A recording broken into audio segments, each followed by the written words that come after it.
I think that's the biggest thing is fighting against boredom.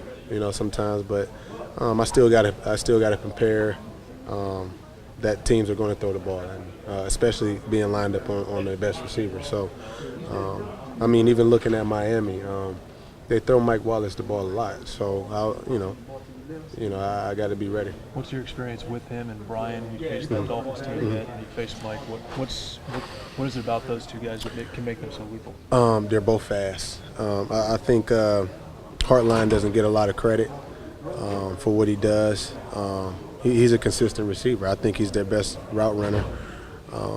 He can kill you with double moves, and he runs smooth and crisp routes. So I think you don't get enough credit, for what he does. And Mike Wallace, I played against him a couple times with Pittsburgh. Fast guy as well. He can blow the top off the coverage, and he can get open with his speed. So. I tip my hat off to those guys. I played against them before. They're familiar with me as well too. So it'll be fun. It'll be fun come Monday night. Do you try and get physical with fast receivers, try and knock them off their route early on? Is that the key to try and slow down a guy like Mike Wallace? I can't tell you the game plan.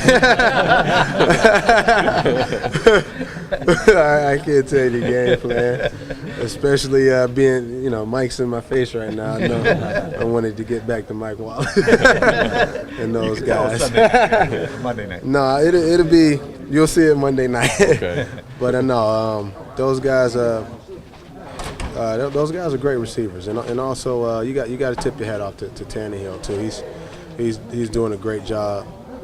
He's come along. I've seen him grow. With being in that conference last year, I've seen him grow as a quarterback, and he's doing great as well. Who's tougher for an elite corner, the speed guys or the crafty route runners? Generally speaking. I'd probably say the craftier guys because they set you up a lot with their routes. I remember covering Reggie Wayne. Very crafty. Kind of reminds you of a Marvin Harrison type receiver. So I'll say the more craftier guy. Garcon looks like one of those guys. He's good. Yeah, played against him too in Indiana when he played for Indianapolis, and those guys, they're very crafty. They try to set you up mostly every time when they run the route. It's a fake outside, fake inside, and go the opposite way, or double or triple moves in their route. So I'd say the more crafty guys. And of course, if you got a guy that's got both, then they're that's dangerous. That's real dangerous. Bro, you played in Monday night games with the Jets. Do you approach it any other different? I'll just say it's a lot of hype. It's a lot of hype to Monday night, which is great. But it reminds me of playoff games. It just reminds me of the playoffs.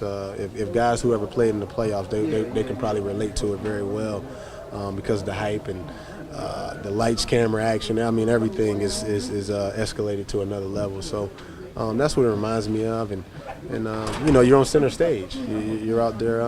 You're playing in front of the country, in front of the world. So you gotta perform well. And your peers are watching too. Everybody's watching. How much more special is it to try to pull out a win Monday, considering it's Warren Sapp night? I think it'll be great. We got Veterans Day, coming up as well. So there's a lot of things tied into this game. So I think, for our team, especially us being 0-8, and then Veterans Day, and then Warren Sapp getting honored, going into the Ring of Honor. It should be a very emotional night, and I think guys really see that as being an emotional night. We got to throw everything into this game to get a win.